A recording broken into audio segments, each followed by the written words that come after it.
chapter 4, verse 6 hanggang 7. Sabi po dito, huwag kayong mag-alala sa anumang bagay, sa halip ilapit sa Diyos ang lahat ng pangangailangan nyo sa pamamagitan ng panalangin na may pasasalamat. Sa 7 po, kapag ginawa na ito, bibigyan kayo ng Diyos na kapangyarihan na siyang mag-iingat sa puso ninyo at sa pag-iisip dahil kayo'y na kay Kristo Jesus.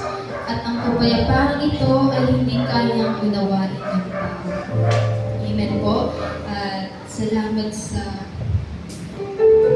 patuloy na pag-ibig at kabutihan ng Diyos sa bawat isa.